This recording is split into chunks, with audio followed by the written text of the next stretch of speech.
So tell us about your upcoming events. Well, on November 2nd, we're having our annual fall dinner, which is a fundraiser for the missions and ministries of St. John United Church of Christ. And a portion of our proceeds will be donated to Ravenscare here in Defiance. On November 5th, we will be celebrating what we are calling our faith celebration, which is 50th anniversary in this house, because on November 5th, 1967, we held our first worship service here. We've invited several dignitaries from the community as well as past members and past pastors to come back and celebrate 50 years of worshiping in this facility. Are these events open to the public? The fall dinner is open to the public because it's a fundraiser, and we have homemade shredded chicken and shredded beef sandwiches, along with several other side dishes like mashed potatoes and dressing and baked beans, with wonderful homemade desserts as well. And then the November 5th faith celebration that we're having, the public is welcome to attend our worship service, but if they'd like to attend our celebration luncheon afterwards, we just need an RSVP so we know how many people to expect, and we can let our caterer know what number of people to plan for.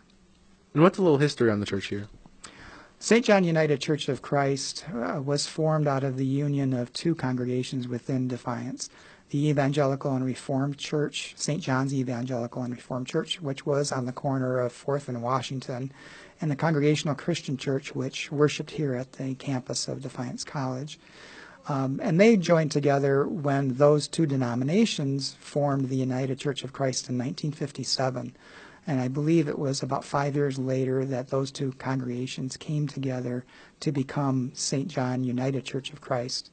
And then in 1967, they built this facility and moved physically here from their original facility on 4th and Washington in Defiance.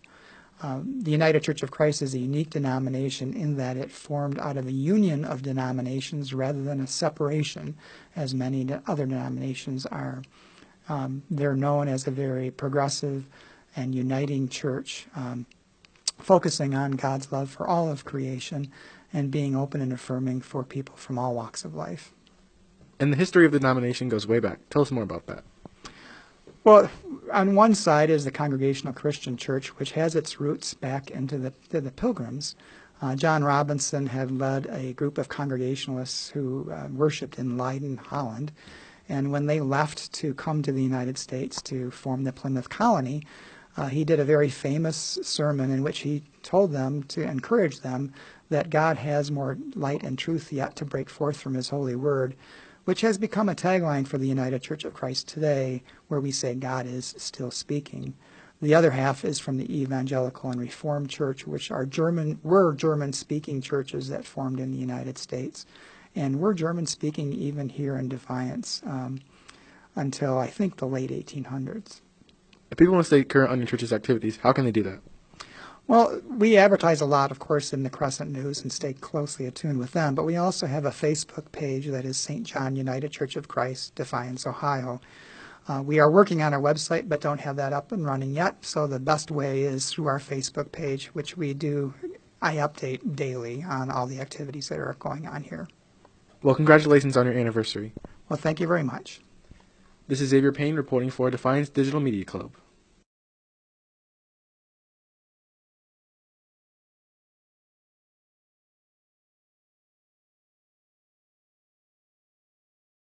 Thank you so much for coming on board as a sponsor, and what are your thoughts on this program?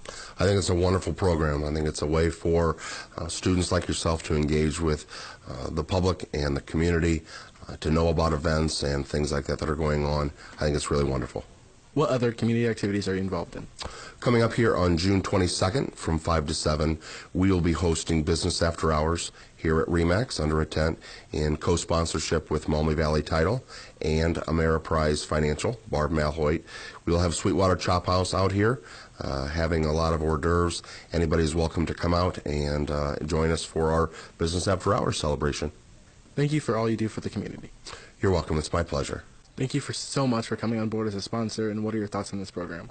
I think it's a wonderful program. I think it's a way for students like yourself to engage with the public and the community, to know about events and things like that are going on. I think it's really wonderful. What other community activities are you involved in?